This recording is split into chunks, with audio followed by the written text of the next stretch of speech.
কৃতজ্ঞতা আৰু ধন্যবাদ জ্ঞাপন কৰিছোঁ আৰু এই জয় মই জনতাৰ বাবে সমৰ্পণ কৰিছোঁ। এই জয় ৰাইজৰ জয় বুলি মই নিজে ভাবিছোঁ।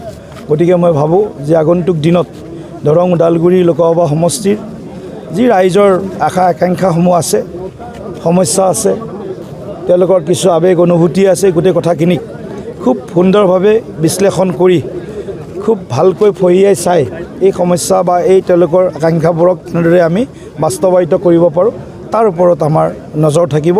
তাৰ কাৰণে আমি অনবৰত এই সমষ্টিটোৰ ৰাইজৰ হৈ কাম কৰাৰ কাৰণে মই আজি প্ৰতিশ্ৰুতি বা সংকল্প লৈছোঁ। বিটিআৰ এটা সুকীয়া সমস্যা কিছু আছে বিটিআৰ, এই ক্ষেত্ৰত আপুনি কি ক'ব বিটিআৰবাসী ৰাইজক?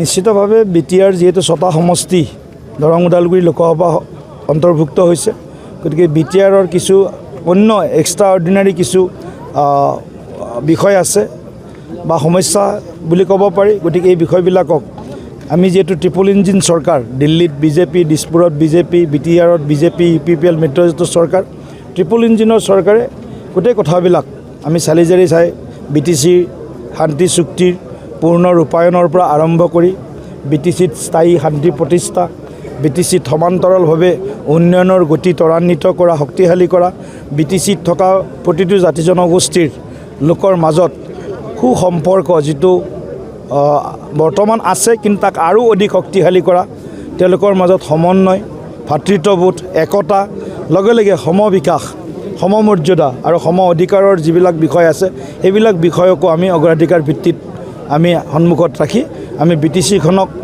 অসমৰ ভিতৰত এখন উন্নত অঞ্চল হিচাপে এটা উন্নত আমাৰ যি 6ষ্ঠ অনুসূচীৰ অন্তৰ্ভুক্ত এলেকা হিচাপে নিৰ্মাণ কৰাৰ বাবে আমি সকলোৱে এটা একেলগে মিলি আগবাঢ়িম।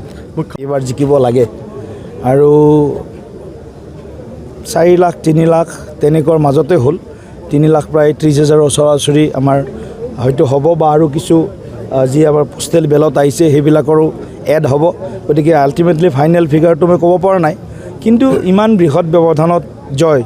এটা সময়ত দৰং ওদালগুৰিত কোনোবাই 18,000 ভোটত জিকিছিল, কোনোবাই 23,000 ভোটত জিকিছিল, কিন্তু আমি যোৱাবাৰ প্ৰাৰ্থিত্ব লাভ কৰাৰ পিছত 1 লাখ প্ৰায় 39,000 ভোটত জিকিলোঁ আৰু এইবাৰ প্ৰায় 3,30,000 ভোটত জিকাটো এইটো ৰাইজৰ মৰম আৰু আস্থাৰ মই বহিৰ্প্ৰকাশ বা প্ৰতিফলন বুলি মই ইয়াক স্বীকৃতি বা তেনেধৰণে মই উল্লেখ কৰিব খুজিছোঁ।